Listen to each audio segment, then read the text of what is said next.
বেসরকারি nursing coaching সেন্টারের মধ্যে শিক্ষিকার ঝুলন্ত দেহ উদ্ধার, তদন্তে পুলিশ।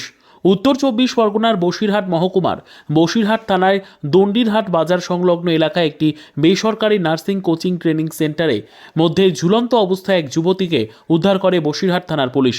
নাম মারিয়াম খাতুন, বয়স 26 বছর, বাড়ি দেগঙ্গা থানার ইয়াজপুর এলাকায়। জানা যায়, মৃত যুবতী ওই ট্রেনিং সেন্টারের একটি যুবকের সঙ্গে ওই সেন্টারে কাজ করতেন। আজ সন্ধ্যের পর ওই সেন্টারের দরজা বন্ধ, বাইরে থেকে তালা দেওয়া ছিল।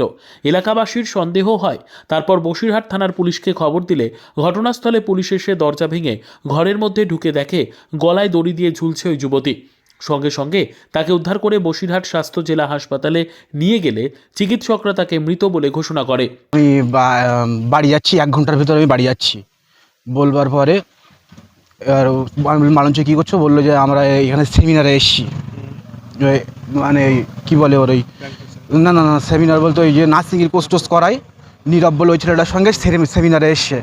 সেমিনারে আসবার পরে তারপরে আমি যখন 9টার দিকে ওর কাছে ফোন করলাম, তখন থানার থেকে ফোন রিসিভ করলো, রিসিভ করে বললো যে হসপিটালে ভর্তি করিয়েছি আমরা, আপনারা তাড়াতাড়ি বড়তলা হসপিটালে চলে আসেন। এখানে এসে শুনছি যে ওর বাইরের থেকে তালা মারা বাইরের থেকে ও সুসাইড করেছে।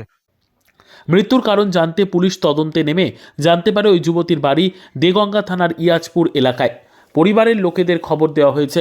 কী কারণে ওই যুবতী আত্মহত্যা করলো তা নিয়ে পুলিশ তদন্ত শুরু করেছে। গত 1 মাস আগে ওই এলাকায় বেসরকারিভাবে নার্সিং ট্রেনিং কোচিং দেওয়ার জন্য সেন্টার খোলা হয়। মৃত যুবতীর স্বামী আলমগীর মণ্ডল বলেন, গতকাল সকালে বাড়ি থেকে বের হয়, আসার সময় বলে যায় আমার অফিসে কাজ রয়েছে। আমি বারণ করলেও সে শোনেনি। তিনি আরও বলেন, বসিরহাটের এক যুবক আসাউদ্দিন মোল্লার সঙ্গে সম্পর্ক ছিল, সেই পরিকল্পনা করে আমার স্ত্রীকে খুন করেছে ও আত্মহত্যা করতে পারে না। যার নামে অভিযোগ আসাউদ্দিন মোল্লা, তিনি বলেন ওই যুবক নেশাগ্রস্ত অবস্থায় এসেছিল আমার সঙ্গে দেখা করতে। আমি তাকে বুঝিয়ে বাড়ি চলে যেতে বলি, সেই সঙ্গে সঙ্গে দোতলায় উঠে গিয়ে দরজা বন্ধ করে দেয়। ডাকাডাকি করেও সাড়া না মেলায় পাশের এক কাঠমিস্ত্রিকে ডেকে এনে দরজা ভেঙে ভেতরে ঢুকে ঝুলন্ত অবস্থায় দেখতে পায়। পরিবারের লোকজন হাসপাতালে এসে জানতে পারে তার স্ত্রী মারা গিয়েছে। কান্নায় ভেঙে পড়েন। শেষ কথা হয়েছে, আমার স্ত্রী সকালবেলা ঘুম থেকে উঠে আমাকে বলে যে আমি বসিরহাট যাব, ইনস্টিটিউটের কাজের জন্যে সেমিনার আছে, সেখানে আমি যাব। আমি ওকে যখন জিজ্ঞাসা করলাম তুমি কটার দিকে বাড়ি আসবা, তো ও আমাকে বলল যে আমি সেমিনারে কাজ শেষ করে আমি সন্ধ্যার আগেই বাড়ি চলে আসবো, আজান দেওয়ার আগেই বাড়ি চলে আসবো। তো এই ছেলেটার সঙ্গে ইনস্টিটিউটের কাজে আসে আর ভুলিয়ে ভালিয়ে এবার নিয়ে এসে ওই ইনস্টিটিউটে যেখানে কম্পিউটার কোচিং হয় সেখানে ও নিয়ে গেছে। নিয়ে যেয়ে ওখানে ওর উপরে মানসিক টর্চার, ওর উপরে শারীরিক টর্চার করেছে।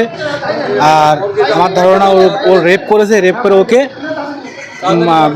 প্রমাণ লোপাট করার জন্যে ওকে গলায় দড়ি দিয়ে টাঙিয়ে দিয়েছে, মেরে দিয়েছে। Bureau report, PB news. Dream life hospital, ঠিকানা বর্ধমান রাজ কলেজ মোড়। যে কোনো রকমের চিকিৎসার বিশ্বস্ত প্রতিষ্ঠান ড্রিম লাইফ হসপিটাল খুবই কম খরচে বিশ্বমানের চিকিৎসা প্রদান করে থাকে। উন্নত মানের ওয়ার্ড কেবিন, পরিষ্কার পরিচ্ছন্ন পরিবেশ দ্বারা সুসজ্জিত চিকিৎসা ব্যবস্থা ড্রিম লাইফ হসপিটালে। বিদেশি মেশিন দ্বারা আইসিইউ, অপারেশন থিয়েটার এবং প্যাথোলজি ল্যাব 24 ঘন্টায় নিয়োজিত। এছাড়াও স্বাস্থ্য সাথী কার্ডেও পরিষেবা প্রদান করা হয়। উন্নত মানের পরিষেবা প্রদান করার জন্য আমাদের ডাক্তারবাবু, মেডিকেল স্টাফ এবং সিস্টাররা সকলেই বদ্ধপরিকর। যোগাযোগ করুন 7319525110 অথবা 9734762221 এই নম্বরে।